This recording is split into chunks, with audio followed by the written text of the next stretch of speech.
à toutes et à tous. Pour ce sixième mercredi de l'international en région Nouvelle-Aquitaine pour les technopoles de la Nouvelle-Aquitaine. Aujourd'hui, on a le plaisir d'organiser avec la technopole d'Hélioparc, avec Virginie qui est là à côté de nous, ce workshop qui a été concocté par nos amis de l'agence ADI de la région Nouvelle-Aquitaine et particulièrement par Kylian Rauch qui est présent et qui va animer cette session pour vous présenter les différentes options et possibilités que nous avons en tant qu'entreprise innovante start-up de pouvoir accéder à des projets européens qui sont pour beaucoup d'entre nous une source intéressante en termes de développement à l'international. Pour faire un petit mot d'introduction, ça s'appelle le financement des projets par les aides européennes, mais il faut se mettre dans un état d'esprit que c'est avant tout un développement international plus qu'une recherche de financement. C'est l'occasion pour l'ensemble des entrepreneurs de faire des collaborations à l'échelle de l'Europe.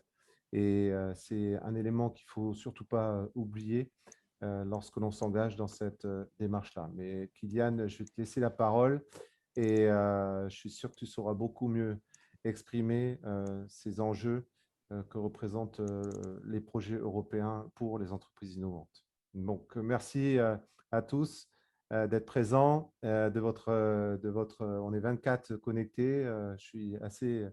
On a beaucoup plus de taux de participation qu'aux dernières élections. À toi, Kylian. Bon, merci Marc, merci pour ces mots introductifs et merci pour cette invitation de m'avoir convié à animer ce webinaire sur les financements des projets par les aides européennes dans le cadre de Sirena Startup. Merci à tout le monde, merci à toutes et à tous qui se sont connectés pour ce webinaire. Donc, effectivement, je suis chargé de mission innovation européenne au sein de l'Agence de développement et innovation de la Nouvelle-Aquitaine. Celle-ci fait partie d'un réseau qui s'appelle Enterprise Europe Network. C'est le réseau européen dédié aux PME. C'est le plus grand réseau dédié aux entreprises dans le monde. Mais je vais en parler plus tard, juste pour dire qu'on en est membre de ce réseau et je vais évoquer effectivement les possibilités pour les startups grâce à ces réseaux plus tard. Donc, pour démarrer les financements européens, là, on a un public très startup. Donc, j'ai concocté cette présentation vraiment dans une vision startup. Donc, forcément, on va évoquer des choses que je ne vais pas approfondir parce que effectivement, je considère que au stade de développement de l'entreprise, ce n'est pas intéressant et ça prête plus à confusion d'en parler parce que le but, ce n'est pas de vous donner un panorama exhaustif de toutes les aides européennes qui sont à disposition des entreprises parce qu'effectivement, on n'aura pas le temps. On n'aura que 30 minutes. Là, j'ai 30 minutes de présentation. Je dis juste en mots introductifs avant de démarrer. Si vous avez des questions par rapport à une slide en particulier, n'hésitez pas à les mettre dans le chat. Je pense que ça sera remonté, soit si c'est vraiment urgent par rapport à une slide immédiatement. Donc, je m'arrête et je réponds à la question. Sinon, à la fin de la présentation, je répondrai volontiers à vos questions par rapport aux différentes slides, aux différents dispositifs qui seront évoqués ci-après. Voilà. Donc, démarrons. Ce que j'ai présenté là aujourd'hui sur le menu, c'est effectivement déjà voir qu'est-ce que c'est une start-up aux yeux de l'Europe. Ça, c'est très important. Qu'est-ce que peut m'apporter effectivement l'Europe en tant que start-upper? Concrètement, qu'est-ce que je peux avoir? Qu'est-ce qui est accessible pour moi? Vous donner un petit panorama des leviers financiers européens au service des startups quand même. Focaliser sur quelques dispositifs, là, on va approfondir, en parler en détail. Et puis aussi, comment après, une fois que je connais ces choses, je sais comment je prends acte, comment je me rends visible, comment je peux rentrer dans cette dynamique et comment aussi je peux me faire accompagner. Qui peut m'aider, qui je dois contacter ou qui je peux contacter pour mieux me préparer et pour effectivement réussir mon projet ou mon financement. Donc ça, c'est les points que j'évoque là sur le menu. Bien évidemment, n'hésitez pas à la fin de la session de poser d'autres questions qui sortent de ce schéma. Si vous avez d'autres, je répondrai volontiers aussi. Donc, on va sur la première slide. Que pourrait m'apporter l'Europe, toujours en tant que start-up? Donc là, j'ai fait une sorte de brainstorming pour moi, pour vous donner quelques idées. C'est bien évidemment non exhaustif. Donc, effectivement, vous pourrez trouver à l'Europe des testeurs de votre innovation grâce à des partenariats. Vous profitez du marché unique. Donc, c'est toutes les libres circulations des services, des produits, tout ça, c'est effectivement à votre disposition. Vous pourrez vendre vos services aussi bien en Allemagne, en France, pareil pour les produits et aussi la libre circulation des capitaux. Donc tout ça, ça constitue le marché unique. Donc quelque chose de très important. On n'a peut-être pas trop conscience de ça parce qu'on prend ça un peu comme acquis, mais c'est effectivement un levier important qui vous permet d'échanger avec d'autres partenaires, de faire du business, mais également d'aller vers la techno pour collaborer au niveau européen. Avoir accès à du capital, donc il y a des dispositifs dont on va parler plus tard, c'est-à-dire des prêts et des garanties. Vous pourrez compléter vos compétences par rapport à l'innovation que vous êtes en train de développer ou par exemple aussi à de la techno que vous êtes en train de développer. Vous connaîtrez l'état de l'art européen, donc ça vous permet de sortir un peu de votre zone, de dire « Ah waouh, j'ai un produit innovant, moi je suis le seul sur le marché ». Mais effectivement, quand on va à l'Europe, on va peut-être se rendre compte qu'il y a des concurrents, il y a d'autres innovations qui sont assez semblables à la mienne. Donc, ça permet aussi d'avoir rapidement un benchmark où je me situe au niveau européen, où sont mes concurrents, que je vais tôt ou tard à un moment donné rencontrer. Même si je reste en région ou je reste sur le plan national, au bout d'un moment, l'entreprise va se développer et forcément, je vais aller à leur rencontre. Donc, il vaut mieux se préparer tôt que tard. Donc, ça, c'est aussi un moyen facile à benchmarker, à connaître l'état de l'art technologique ou de l'innovation au niveau européen. Et ça rejoint aussi tout le dispositif de veille que, par exemple, l'agence pourra faire pour vous aussi, de voir pour vous quelle entreprise peut rentrer effectivement dans le même schéma que le vôtre. Financer la croissance à l'international, on va en parler aussi. Donc, les financements qui sont vraiment dédiés à votre scale-up, à ce que vous puissiez vous développer rapidement et justement remplir cette espèce de vallée de la mort qui entre la phase startup et qui s'appelle le scale-up, c'est-à-dire vous passez en croissance, il vous faut des capitaux. Si vous les avez pas, vous ne pourrez pas vous développer comme vous voulez. Il y a des leviers qui permettent effectivement de soutenir cette phase-là. Voilà, je ne vais pas tout présenter là, c'est juste pour évoquer un peu un panorama, un petit brainstorming par rapport aux différents aspects qu'on peut avoir en tête. Que peut faire l'Europe pour moi en tant que start-up, effectivement, pourquoi je devrais m'y intéresser. Quant à un peu un triptyque, on résume en triptyque de raisons clés, effectivement, ça me donne une visibilité, un réseau, ça c'est très important. Un réseau que je peux exploiter de différentes manières pour du business, développement technologique, soumettre des projets collaboratifs. Ça me permet de financer, de réaliser ma croissance, mon scale-up et également de pérenniser mon activité et de facilement conduire des projets R&D avec des partenaires compétents au niveau européen et faire fructifier mes compétences par d'autres en collaborant au niveau européen. Ce que je résume comme triptyque des 3 raisons clés. Quand on va plus loin, quand on passe vraiment, parce que le sujet, c'est quand même le financement, pas que des projets, mais aussi de votre développement, et aussi comment je peux y aller et comment je peux me faire identifier. Quand on passe sur le volet financement, nous avons plusieurs dispositifs. J'ai employé les codes couleurs comme ici, scale-up, croissance, pérennisation, ça sera un jaune, et projet R&D, ça sera un vert. Donc, vous retrouvez le même schéma, sauf pour Erasmus, pour les jeunes entrepreneurs qui en orange, je vais expliquer pourquoi. Vous trouverez le même code couleur ici sur cette slide-là, où vous avez effectivement des projets plutôt R&D en vert et des projets plutôt croissance à l'international en jaune, qui sont d'ailleurs pas des projets, mais plus des financements pour une entreprise, pour une start-up individuelle. Voilà. Vous avez des flèches en matière de TRL. Enfin, n'hésitez pas, vous avez le schéma, je vous l'ai mis à côté. Qu'est-ce que ça veut dire TRL 1? Qu'est-ce que ça veut dire TRL 9? Vous le voyez à droite pour vous situer un peu dans les attendus. Chaque financement européen, si c'est sur une subvention, mais également ça peut vous arriver sur un prêt, une garantie, ils vont se référer à cette échelle qui part de 0 à 9 pour dire est-ce que ce financement est compatible avec votre stade de développement.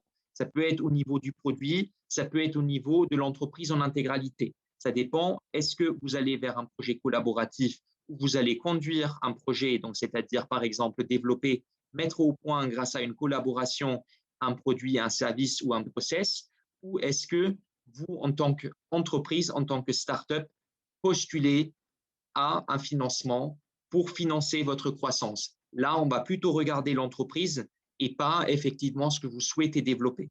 Donc là, c'est l'intégralité de l'entreprise qui sera prise en compte.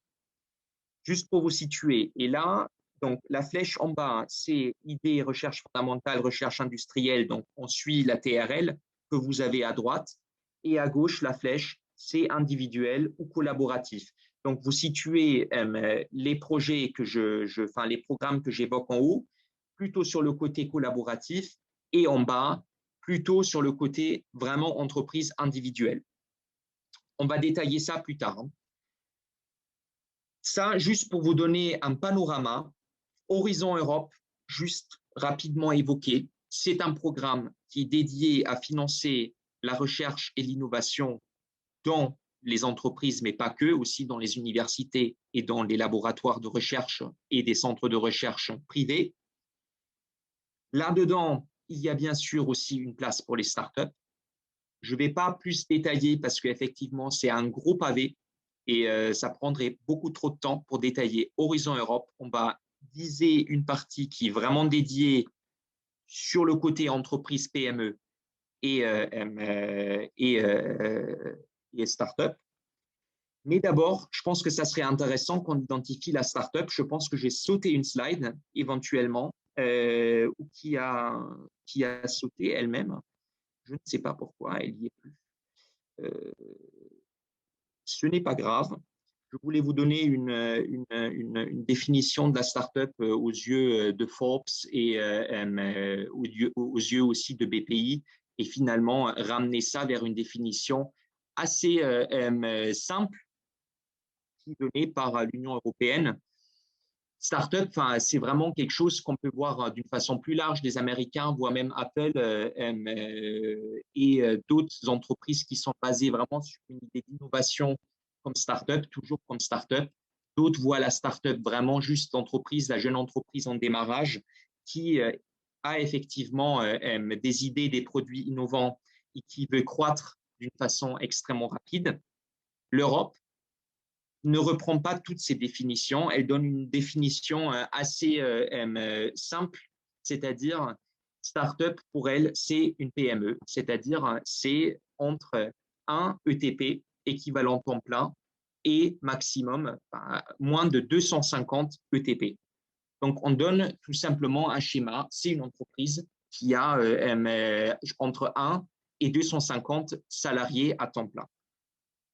Ça, c'est tout simplement la définition qui est donnée et qui n'est pas détenue par une autre entreprise. Ça, c'est quand même important aussi. Donc, le schéma de groupe, on remonte toujours à la société mère. Donc, si c'est une entreprise qui a certes 10 salariés, mais qui est détenue par un grand groupe, ben, effectivement, je prends en compte le grand groupe.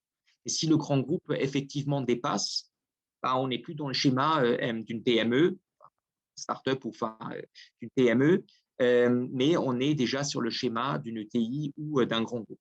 Donc ça, c'est vraiment important d'avoir en tête pour l'Europe, start-up, sur le plan financement, si vous lisez SME, donc Small and Medium-Sized Enterprise, ayez en tête PME et c'est vous aussi. Vous êtes inclus là-dedans. Ils ne vont pas dire c'est spécialement quelque chose pour des startups.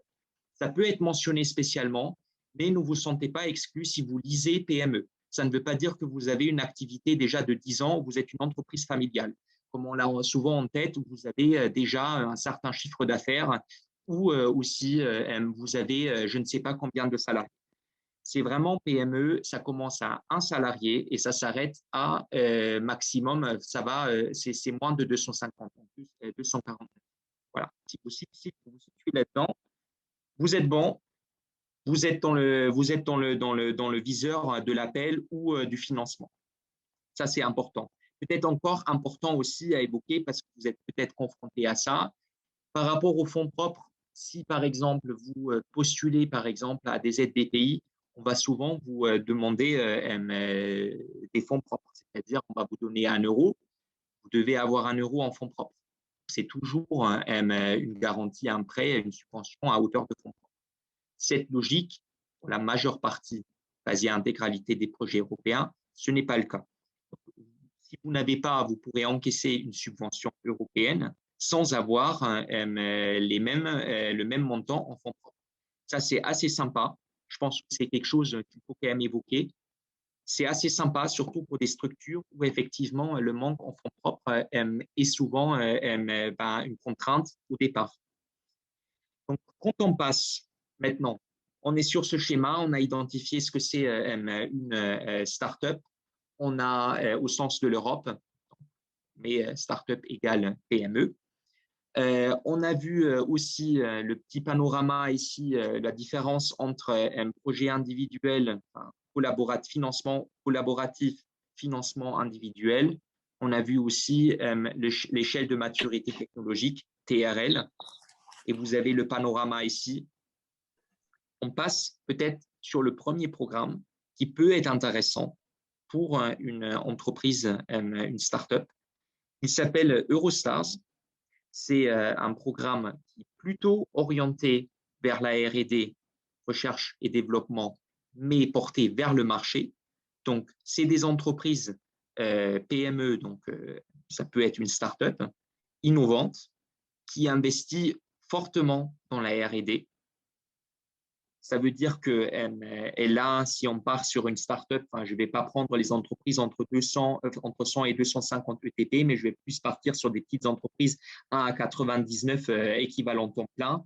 Et effectivement, ça veut dire que vous consacrez 5 équivalents temps plein à la R&D ou 5% de votre chiffre d'affaires annuel à la R&D ou 5% des ETP à la R&D. C'est ça, pour vous, ça serait être une entreprise R&D. Donc, ça peut être du crédit d'impôt recherche, du crédit d'impôt innovation. C'est là un peu les indicateurs si vous êtes dans la recherche et le développement. Ça peut être là une jauge de mesure, en fait, par rapport à la situation où vous en êtes. Est-ce que vous êtes une entreprise de R&D ou non? Par exemple, si vous avez du crédit d'impôt recherche, vous pouvez déjà voir, vous êtes potentiellement une PME de R&D, vous pourrez prétendre à un financement de 40% de votre projet collaboratif. C'est des petits projets, donc vous devez être 2 partenaires au minimum de 2 pays participants différents. Et effectivement, c'est prévu pour une durée maximale pour développer soit un produit, soit un process, soit un service dans 36 mois. Et vous avez à la fin du projet 24 mois pour commercialiser le produit, le service ou le process. C'est ça les attendus. Donc, vous avez à peu près 5 ans. Vous avez maximum 3 ans de durée de projet et vous avez ces 2 ans qui suivent effectivement la fin du projet où vous devez commercialiser, c'est-à-dire introduire sur le marché un produit, un service, un process que vous avez développé dans le cadre de ce projet. Voilà. Donc ça, c'est un projet qui peut effectivement vous soutenir à hauteur d'une centaine de milliers d'euros. On est dans ces eaux-là pour développer effectivement un produit, un service ou un process innovant, Kylian, bien je sûr. te coupe. Oui, Il y a une question. Donc, est-ce que tu peux oui, détailler la notion de 2 participants? Et oui. également, tout à l'heure, je pense que c'était sur la slide précédente, s'il y a un ratio aide européenne fonds propres. Un ratio aide européenne, fonds propres, non. Il n'y a pas de ratio là pour les dispositifs pour Eurostars, par exemple. Pour Eurostars, il n'y a pas de ratio fonds propres et subventions. C'est juste quand on part sur Eurostars, vous avez 40% de taux de financement pour une PME de R&D. C'est-à-dire, vous devez, par exemple, financer dans ce cadre de projet 60% par vous-même. Et ce n'est pas une conditionnalité au fonds propres, c'est juste qu'il faut que vous soyez capable de financer le reste, quoi. Parce qu'on est à une hauteur de 40% de taux de financement. Mais on ne va pas vous demander sur les 40% qui sont donnés par le financeur, qui en l'espèce en France, BPI France, c'est 40% en fonds propres aussi, comme garantie. Non. Et puis, sur les deux participants, ce sont deux participants entreprises, un participant entreprise et une université, par exemple, ou un participant entreprise et un centre de recherche et développement. Donc, vous pourrez mélanger, on parle de minima ici. Donc, généralement, chez Eurostars, on est quand même, quand on prend la moyenne, entre 3 et 4 participants par projet. On est rarement sur 2 participants. Mais c'est juste, c'est possible. Après, la question, c'est, je mixe ou je mélange mon consortium en fonction des compétences. Ce n'est pas que je m'impose, je me dis, ah ben ça fait joli de faire une PME. Il faut juste avoir la PME de R&D. Ça, c'est important de l'avoir dedans. Parce que c'est une condition de base d'avoir cette structure dedans, parce qu'il faut qu'elle coordonne le projet. Après, vous complétez en fonction des compétences que vous recherchez. Si vous dites une autre entreprise, c'est celle-là, effectivement, qui va avoir la compétence pour être complémentaire avec moi sur le projet, bah, vous prenez celle-ci. Ce n'est pas la question de uniquement voir qu'est-ce qui fait joli, mais c'est vraiment qu'est-ce qui est utile pour le projet. Ça, c'est vraiment très important. Il faut avoir ça en tête et pour après mieux gérer le projet. Ça, c'est très important de réfléchir par rapport aux différentes compétences, aussi par rapport aux différents marchés, parce que nous avons effectivement 2 participants de 2 pays participants différents. Donc, pensez aussi à un marché qui peut être intéressant pour votre produit service process en choisissant le pays duquel provient l'autre partenaire ou les autres partenaires. C'est pas non négligeable non plus de dire ah oui, c'est un partenaire espagnol, mais l'Espagne, c'est pas du tout un marché qui serait intéressant pour ce produit. Donc, il faut faire attention à ça aussi.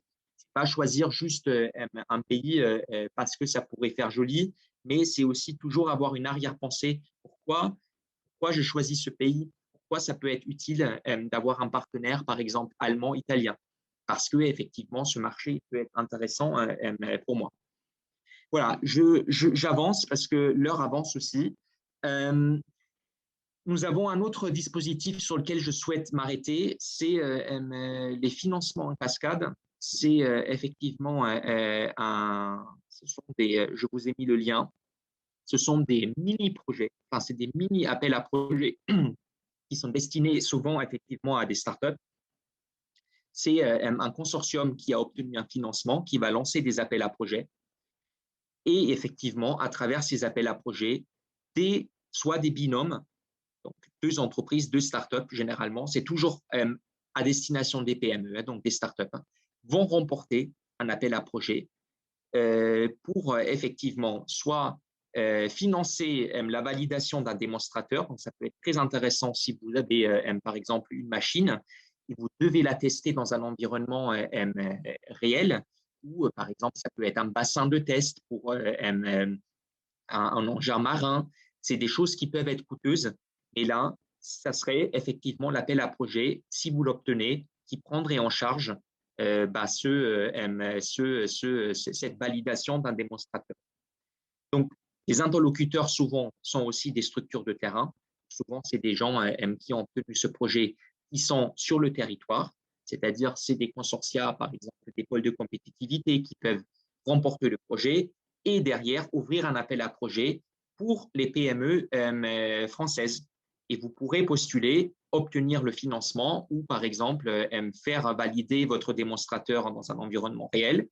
c'est souvent des choses qui sont effectivement aux alentours qui ont une valeur, enfin, soit c'est un financement vraiment, c'est un financement, donc c'est de l'argent, soit c'est vous avez accès à des bases de test, à des environnements de test, mais la valeur est à peu près aux alentours de 60 000 euros par appel à projet. Généralement, un projet financé génère un, deux, voire trois appels à projet tout au long du projet. Donc là, vous avez le lien.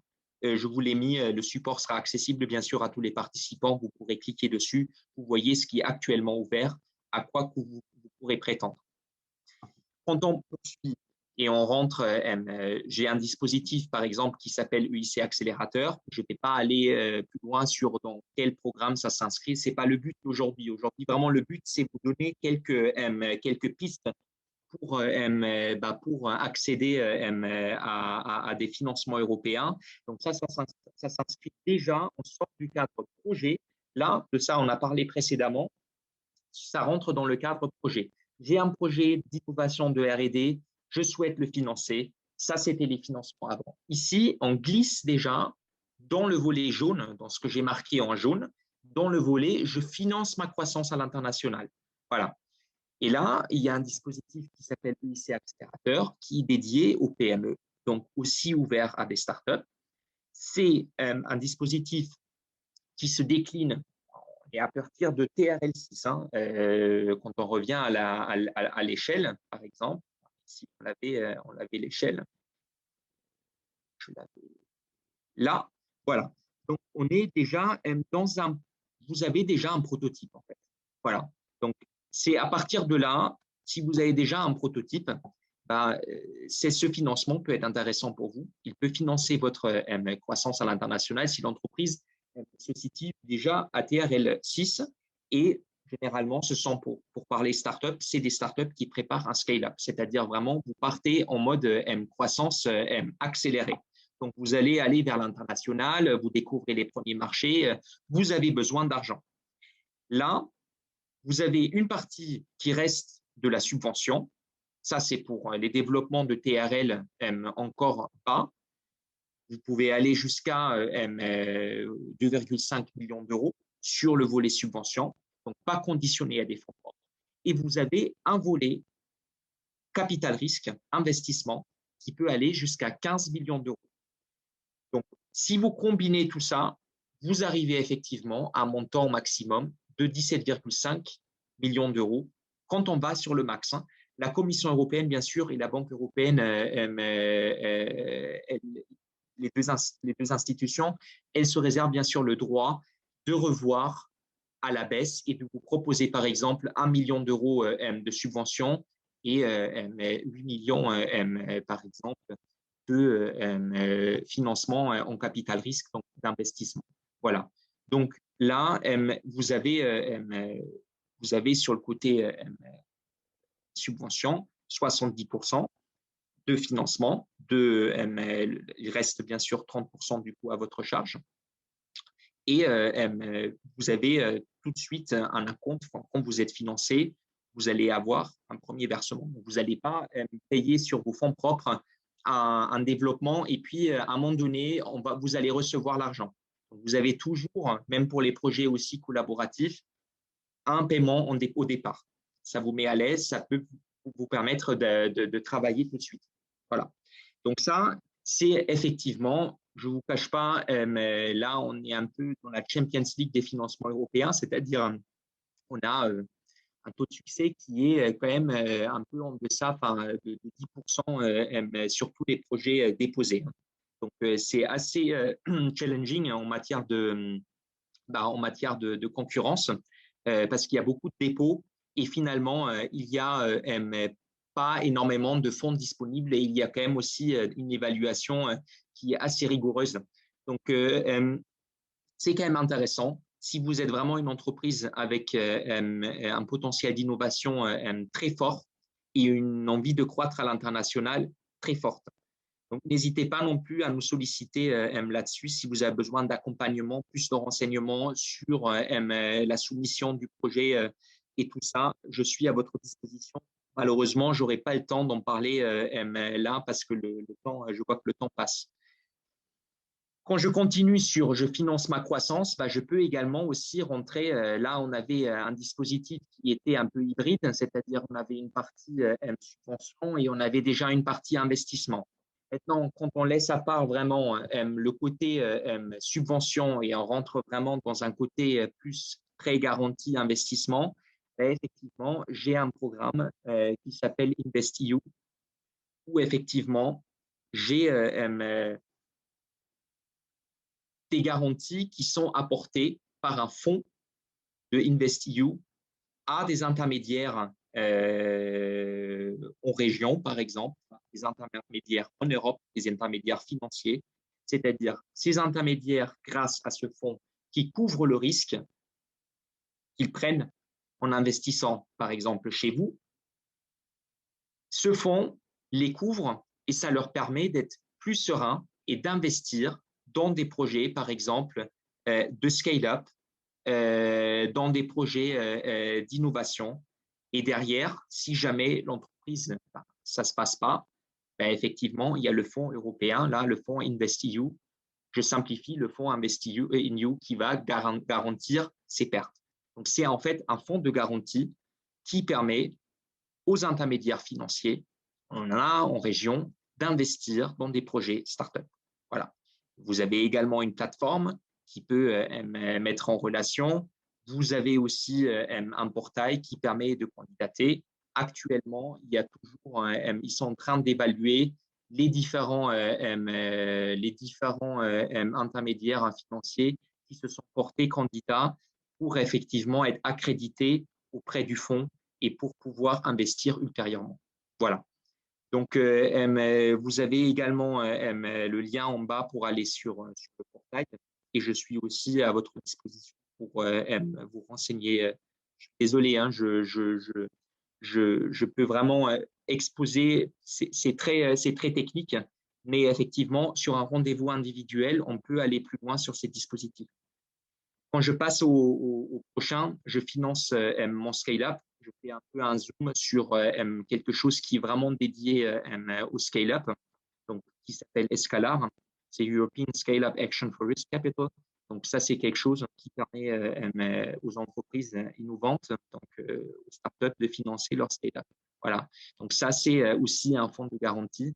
C'est un fonds qui investit dans des fonds qui sont spécialisés. Ça peut être des fonds nationaux, régionaux, qui sont spécialisés dans le financement de la phase de scale-up.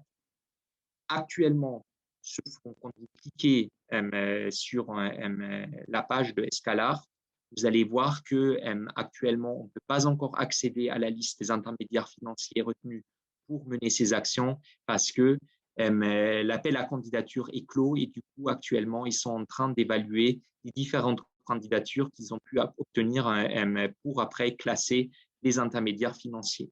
Mais effectivement, je peux prévenir dès que cette classification, cette évaluation est terminée et la liste des intermédiaires financiers pouvant mener ces actions d'investissement, si cette liste elle est arrêtée.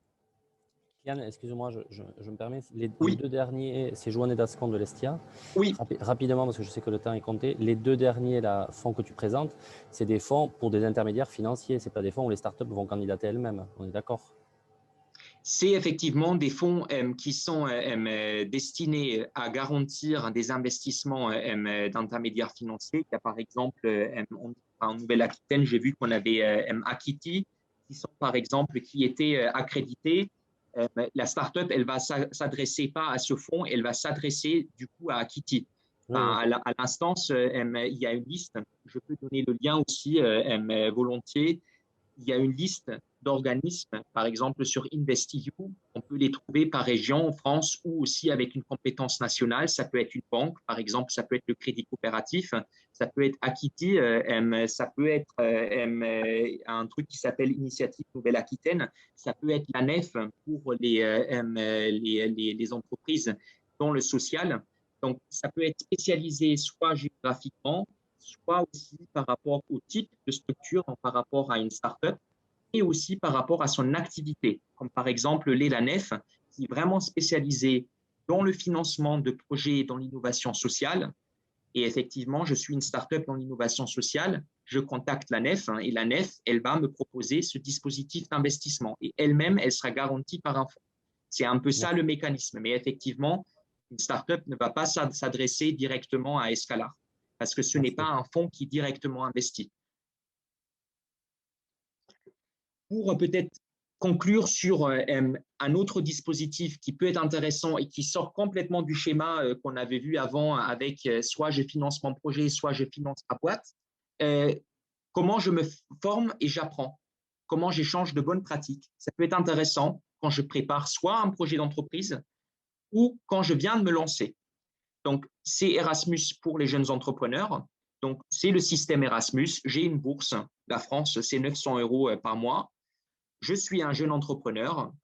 Soit je suis en train de créer ma boîte, mais j'ai déjà un business model, un business plan, parce qu'il faut que je le présente. Pour candidater, il vous faut un CV, une lettre de motivation et un plan d'affaires. Donc, vous pourrez être soit une entreprise en création, soit l'entreprise est déjà créée, mais effectivement, vous souhaitez échanger de bonnes pratiques, apprendre un peu plus dans d'autres entreprises en Europe. Donc, effectivement, vous pourrez prétendre à cette bourse en cliquant sur le lien. Il y a toutes les formalités, les dossiers à remplir, à envoyer. Et vous pourrez, après, entre 1 ou 6 mois et 6 mois, vous pourrez partir à l'étranger dans une autre entreprise pour apprendre, pour comparer, peaufiner votre modèle d'affaires à travers votre voyage à l'étranger. Voilà, ça c'est un dispositif qui peut être sympa pour quelqu'un qui souhaite créer sa boîte et qui souhaite prendre ses marques un peu, voir un peu la concurrence, peut-être aussi se situer sur un marché européen. Ça peut être sympa. Quand je dis, parce que j'ai encore, bon, on a démarré un peu plus tard, mais je pense que je suis presque à la fin là, du temps qu'on me donne, parce que je peux répondre à vos questions après, s'il y en a effectivement, donc je me dépêche. J'agis et j'augmente ma visibilité, je me connecte avec des réseaux. Voilà, ça c'est très important parce que rarement pour les financements, l'Europe frappera à votre porte. C'est-à-dire comment moi, entreprise, je peux me rendre visible, c'est-à-dire je peux être identifié par des consortia qui souhaitent m'embarquer dans leurs projets européens ou comment moi je peux identifier effectivement des dispositifs qui sont pertinents pour mon développement à l'international. Donc effectivement, j'en ai déjà parlé au début, Enterprise Europe Network vous permet d'identifier des événements de mise en relation, de publier des recherches de partenaires, dans le domaine business, dans le domaine R&D, innovation et techno, et également de vous connecter à un large réseau. Ça regroupe plus de pays que les 27 en Europe. Donc, c'est 600 agences membres partout dans le monde, de la Chine jusqu'en Argentine.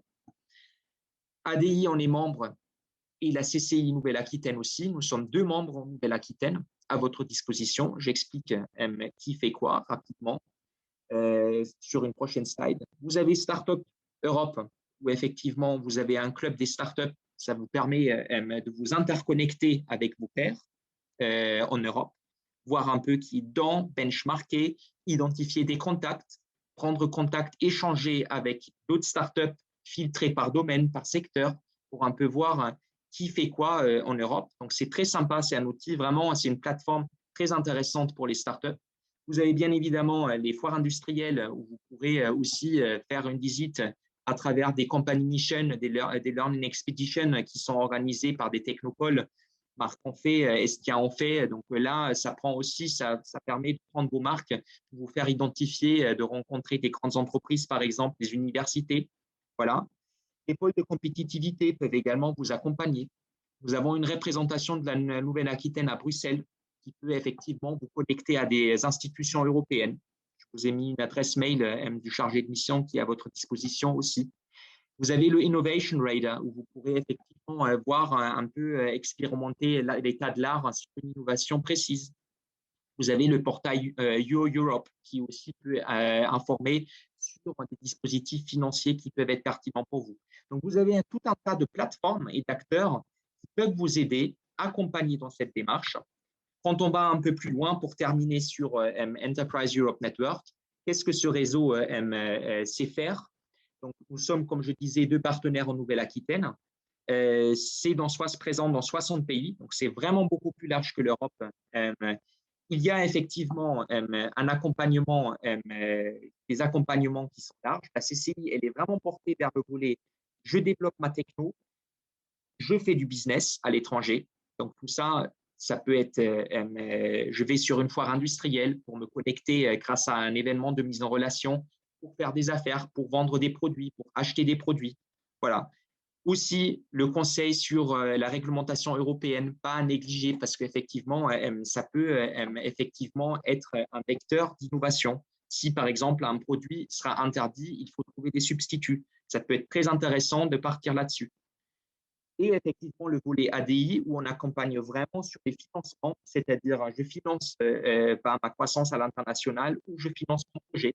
Donc, on accompagne vraiment à partir d'identification de l'appel jusqu'au montage de projet, jusqu'à l'exécution du projet. Donc, c'est vraiment tout le projet ou tout le financement, vous êtes accompagné. Voilà, ça pour vous donner ce panorama. Les slides seront bien sûr disponibles pour vous après. Et ben, j'ai fini. J'ai un peu dépassé les 10h13, désolé Pas de souci, pour le Kylian, léger si dépassement. il n'y a pas de problème. Si jamais tu souhaites encore ajouter quelque chose, il n'y a aucun souci. Si quelqu'un a une question, souhaite intervenir également. Alors là, pour l'instant, il n'y a pas de questions. Moi, j'ai une question. Oui, de nouveau, Johanné, sur le Erasmus entrepreneur.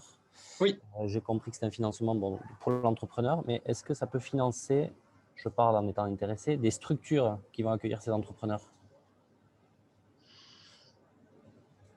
C'est vraiment sous forme de bourse. Vous pourrez avoir la structure, l'entreprise. Alors, on peut partir sur autre chose. Là, on sort de l'Erasmus, parce que là, c'est vraiment une bourse pour un entrepreneur. Là, l'entreprise, elle accueille la limite d'une ressource à disposition.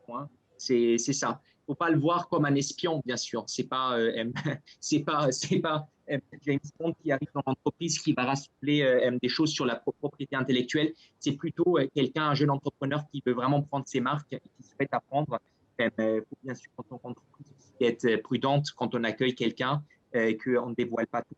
Donc, ça, c'est aussi peut-être, du coup, qu'on se situe entreprise qui accueille aussi certaines, il faut quand même être prudent aussi. Voilà.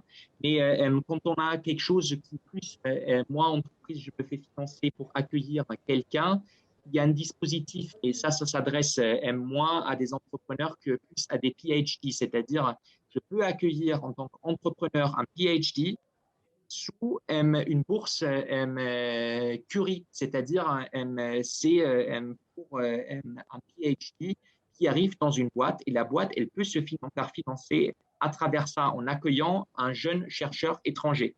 Ça, c'est tout à fait possible. Et on est sur un autre dispositif. On n'est plus sur Erasmus. On est déjà, en fait, sur le côté Horizon Europe, pilier numéro 1. Super. Merci. Merci, Kylian. Et donc, est-ce qu'il y a une limite d'âge pour Erasmus? Il y a une question aussi également là-dessus. Oui, 18 ans. Je crois que je l'ai mis. C'est marqué là. Oui, il faut avoir 18 ans et il faut être citoyen de l'UE. Donc, c'est-à-dire citoyen de l'UE, c'est-à-dire j'ai la nationalité de l'un des pays européens. Ok. Alors, une question d'Ophélie. Ou Thierry, oui, vas-y, Thierry. Je peux y aller? Allez, oui. Kylian, une question concrète pour toi qui m'est arrivée il y a 2 jours, une entreprise qui s'adresse à moi pour savoir à qui elle peut s'adresser sur de la réglementation d'export de matériel électrique. En gros, elle veut collecter du matériel électrique usagé ou déjà utilisé. Elle veut le faire dans le cadre de l'UE. Quel est le bon interlocuteur? C'est ta dernière slide, je crois, sur European Business Network qui m'y fait penser. Est-ce que parmi tous ces acteurs-là, il y a des gens qui pourraient renseigner utilement cette entreprise? Oui, tout à fait. C'est la CCI. Je vais t'envoyer son email. C'est une juriste qui est vraiment spécialisée dans la réglementation européenne qui peut accompagner là-dessus. C'est la CCI Nouvelle-Aquitaine, Bordeaux, du coup, Cool. qui fait ça. Aussi le marquage CE. Si c'est l'obtention du marquage CE, il y a aussi un accompagnement CCI Nouvelle-Aquitaine dans le cadre des missions Enterprise Europe Network exécutées par la CCI Nouvelle-Aquitaine. Génial, merci. Et alors, il y a une question également de Ophélie de La Rochelle Technopole. Quel est le taux d'intervention pour les PME pour l'appel à projet M-Eranet? Est-ce que tu as cette info? Alors, M-Eranet, on n'en a pas parlé. M-Eranet, c'est un dispositif qui est en Nouvelle-Aquitaine porté par la région. Si vous n'êtes pas en Nouvelle-Aquitaine, c'est l'ANR qui serait M-Eranet, mais nous avons la chance d'avoir la région qui s'est positionnée comme financeur sur ce programme-là. M-Eranet, ça dépend en fait. Vraiment, je ne peux pas donner un taux fixe. On est dans les on peut être dans les 80%. Faut vraiment prendre contact avec la région parce que là, c'est pas quelque chose qui sera financé au niveau de l'Europe. C'est-à-dire la région, elle a un portefeuille grâce à MRANET qu'elle va accorder à des entreprises ou aussi des structures de recherche. Donc, ça peut être un centre techno de la Nouvelle-Aquitaine. Et si vous n'êtes pas en Nouvelle-Aquitaine, c'est l'ANR. Vous pourrez par contre prétendre à un financement ANR si vous êtes en Nouvelle-Aquitaine. Vous n'êtes pas obligé d'aller toquer à la porte de la région. Vous pourrez tout de suite aussi contacter l'ANR. Sauf que l'ANR, vous êtes effectivement en compétition avec le reste de la France. Donc ça, il faut avoir en tête que vous n'êtes pas obligé d'être… le plus simple, c'est quand même bien sûr de prendre contact avec la région pour MRANET. C'est Madame Hélène Boisserie qui gère ce financement au niveau de la région. Moi, j'accompagne beaucoup sur ce dispositif, sur le montage de projet. Donc effectivement, c'est destiné à des entreprises, mais c'est effectivement encore très orienté recherche. Vous avez un site MRANET qui développe très bien les différents axes d'attaque. Ça peut être des matériaux. On a actuellement 6 axes de financement et vous voyez aussi le positionnement de la région sur ces axes. Tous les axes sont de mémoire pris en charge par la région. Il n'y a aucune exclusion. Vous voyez aussi le portefeuille financier qu'a la région pour cet appel à projet MRANET. Je ne peux pas donner un taux fixe d'intervention, comme je peux le donner, par exemple, pour la subvention, le volet subvention de l'EIC. On est vraiment sur 70%. Okay. Et vous avez, parce que peut-être pour évoquer quand même, vous avez des dispositifs dans Horizon Europe, vous avez 100% de taux d'intervention. Ça, c'est quand même possible à l'Europe. Je n'en ai pas parlé parce qu'effectivement, c'est des projets souvent, des grands projets collaboratifs. Ça ne veut pas dire que les startups sont pas admises. C'est juste, c'est peut-être plus compliqué de préparer ça et d'élaborer ça. Mais effectivement, il y a certains, quand vous avez une grande composante recherche encore dedans, qui sont à un taux d'intervention, même pour les acteurs à but lucratif, donc par exemple les PME startups, de 100%. Donc, vous pourrez aller jusqu'à 100% de taux d'intervention, pas conditionné aux fonds propres. Donc, c'est très intéressant en matière de financement. Mais vous êtes à un taux de succès aux alentours de 10%. Et vous avez bien sûr le temps de préparation qui ne sera pas pris en charge par le financement. Donc, tout le temps que vous mettez pour préparer la proposition à projet, ce temps-là n'est pas éligible a posteriori à une possible obtention du financement. Donc, ça, c'est en fait à votre charge. Les ETP, les équivalents temps plein que vous mettez sur la préparation du projet, c'est vous qui les payez. C'est pour ça qu'il faut faire attention à ne pas non plus en faire tout, c'est-à-dire toute son affaire, et après, on est déçu, on ne l'obtient pas et l'entreprise échoue, quoi. Il ne faut pas que ça soit l'obtention d'un financement d'un projet européen ne doit pas être conditionné à la réussite ou à l'échec de l'entreprise. Il ne faut pas le voir comme ça, parce que sinon, vous avez 10% de taux de survie, et ce n'est pas le but. Merci Kylian. Alors, je vois juste, il y a quelques questions qui viennent d'être posées également. Est-ce que sur Eurostar, la subvention max de 100 est cumulable avec les aides des CIR BPI? Est-ce que tu vois la question sur le chat? Le CIR Le crédit d'impôt recherche, c'est bien ça. Si j'ai un crédit d'impôt recherche, et est-ce que je peux avoir un projet Eurostars? Si Oui, c'est avec... ça, je peux répondre par la positive, oui, parce que le CIR, c'est un crédit d'impôt et Eurostars, c'est un financement de projet. Donc, c'est deux choses différentes. Ok. Merci. Et je viens de voir une dernière question. Que penses-tu des sociétés privées type Évolution Europe qui approchent les startups pour les accompagner sur la recherche de financement européen? Des sociétés, qu'est-ce que je pense des sociétés privées, Type c'est-à-dire des cabinets Évolution de Europe. consultants, Ouais, je pense. certainement des cabinets de consultants. Ce que j'en pense, bah, je pense que ça peut être utile. Enfin, on travaille avec ces cabinets, c'est-à-dire nous avons effectivement, on les accueille, on présente leur offre d'accompagnement. Nous avons une liste que nous mettons à jour de tous les cabinets en région et extra-région. Voilà. Mais j'en recommande pas un spécialement parce qu'on ne peut pas. C'est que je conseille, si vous souhaitez travailler avec une société de conseil, très bien, et faites-vous faire quand même au moins 3 devis. Parce qu'effectivement, on peut rencontrer quelqu'un qui paraît très sympathique et qui dit bon, enfin, je vous accompagne, j'ai un taux de succès phénoménal, etc. Je me fais payer comme ça et tout. Et on n'a souvent pas vraiment l'idée combien ça coûte réellement et aussi des différents modèles d'affaires, des différents cabinets de consultants.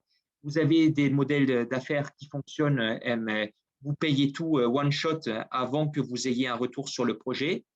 Ça, quand même, ce genre de modèle, personnellement, je déconseille parce que vous n'avez aucune garantie à ce que le cabinet travaille bien, parce que vous avez déjà tout payé en avance. Soit, et ça souvent, c'est le modèle le plus répandu, c'est que vous payez un acompte, vous vous faites accompagner sur un projet, et si vous êtes retenu, vous payez le reste. Ça, c'est quelque chose, vous partagez en fait le financement de verser l'acompte, et si vous êtes financé, vous payez le reste. Et il y a des cabinets qui vous proposent, ils vous accompagnent gratuitement pendant toute la durée de préparation de projet. Si vous êtes retenu, ils se prennent une partie, ils se prennent leur prime. Et là, vous payez bien sûr plus cher, mais vous payez uniquement quand vous êtes retenu. Donc ça, c'est quelque chose aussi qui peut être intéressant. Vous payez bien sûr plus cher quand vous êtes retenu. Mais au moins, vous êtes sûr que le cabinet a intérêt aussi effectivement à ce que vous remportiez l'appel à projet. Donc tout ça, il faut l'analyser, il faut se faire des devis. Enfin, c'est un peu comme en fait vous faites des travaux à la maison. Hein. Vous faites des devis et vous regardez en détail qui propose quoi aussi, qui m'accompagne. Est-ce que il y a un senior aussi quelque part? Je conseille quand même qu'on ait aussi des contacts avec un senior qui connaît bien ses projets, qui a de l'expérience. Ça peut être un junior qui vous accompagne au quotidien, mais qui y ait quand même une relecture derrière par quelqu'un qui a une certaine expérience. Ça peut être intéressant. Donc, tout ça, vraiment, sur les cabinets, déjà, je ne recommande pas parce qu'on est un service public, on n'a pas le droit de recommander un cabinet en particulier. Et même si j'avais le droit, je ne pourrais pas le faire parce que ça dépend vraiment de l'entreprise et de ce que vous souhaitez. Donc, n'hésitez pas à entrer en contact avec ces cabinets si jamais vous souhaitez avoir une offre ou quelque chose. Merci beaucoup, Kylian. Dernière question. Y a-t-il du lobbying à faire sur les différents dispositifs? De Sébastien. Du lobbying. Sur un dispositif financier, un lobbying, effectivement, lobbying, ça a une connotation très négative en France. Mais si je ramène ça à une connotation, à aucune connotation, c'est-à-dire que vous faites connaître, ça peut être toujours utile. Vous avez des financements, par exemple, de type Eurostars ou MRANET. Quelqu'un l'a évoqué précédemment, ce dispositif. Effectivement, ça serait intéressant à ce que vous contactiez le financeur parce que là, vous le connaissez. Vous savez que c'est pour Eurostars, c'est BPI France et vous savez que pour MRANET, ça peut être la région Nouvelle-Aquitaine. Donc, c'est jamais gênant de dire, enfin, on souhaite soumettre, d'annoncer en fait sa soumission de projet. Et c'est pas vraiment du lobbying, hein, c'est pas insister et dire vous financez-moi. Non, parce que c'est une évaluation quand même qui est menée sur le fond de votre projet. Ils vont pas dire ah oui parce que c'est telle entreprise, parce que c'est Monsieur Dupont, il a besoin d'argent, on va le financer. C'est pas du tout le but de ça. Hein. C'est vraiment la compétition par rapport à l'excellence en innovation, enfin, en impact marché et en impact excellence scientifique et aussi sur votre équipe qui sera évaluée. C'est vraiment un triptyque souvent de critères d'évaluation qui se veut très neutre. Donc, après, lobbying, quand on part sur la réglementation, là, je dirais oui, pourquoi pas. Après, la question, c'est qu'il faudrait que je m'organise. Il faut que si j'ai une réglementation qui peut, par exemple, aller à mon encontre, bah, il faut que j'ai suffisamment de poids. Donc, une start-up, c'est compliqué. Mais si j'ai beaucoup de start-up qui contactent, par exemple, un eurodéputé, bah, peut-être que l'eurodéputé est sensible à vos soucis et pourra, au Parlement européen, essayer d'influencer sur cette réglementation. Ça, sur ce volet-là, oui, pourquoi pas. Et si une réglementation, avant qu'elle soit, il y a toujours un délai de consultation aussi. Donc, n'hésitez pas non plus à intervenir sur ces consultations qui sont ouvertes justement au public. Vous pourrez émettre vos doutes, vos remarques, etc. Donc, après, oui, ou lobbying, vous pourrez aussi contacter des représentations de votre secteur à Bruxelles. Hein. Là, par contre, on a vraiment affaire à des lobbies, quoi. Là, c'est vraiment, on a à des représentations, par exemple, du secteur agroalimentaire à Bruxelles. Oui, eux, ils sont dans les couloirs du Parlement, essayant d'influencer tel ou tel député, quoi. Donc ça, vous pourrez vous renseigner. Et pour les financements, faire un lobbying, non. Enfin, c'est peut-être se faire connaître, mais ce n'est pas vraiment du lobbying tel qu'on le comprend en France. C'est plus se faire connaître que influencer. Merci beaucoup, Kylian. Alors, il y a plein de nouvelles questions, mais je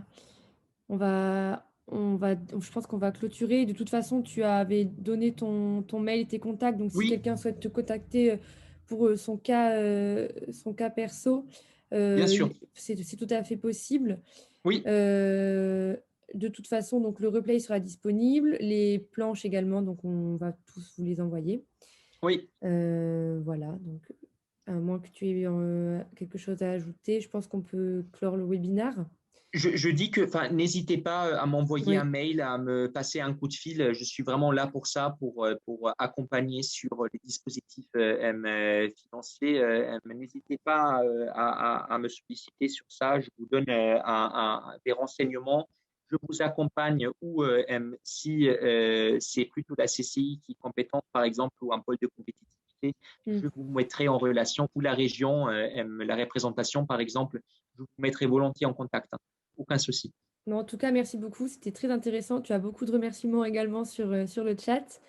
Donc, merci beaucoup, Kylian. Merci à tous. J'en profite juste pour faire une petite parenthèse pour rappeler que cet après-midi, il y a un webinaire spécial Portugal organisé par la Technopole Grand Poitiers, donc à 14h30, pour ceux qui ne sont pas encore inscrits, et qu'aujourd'hui, donc, c'était le dernier workshop du premier semestre 2021. Et donc, on se retrouve à la rentrée en septembre pour les prochaines thématiques. Voilà, merci à tous. On peut clôturer. Merci à tous. Journée. Merci Kylian. Merci Kylian, au revoir. Merci. Au revoir. Merci beaucoup. Au revoir. Merci, au revoir. Merci, au revoir.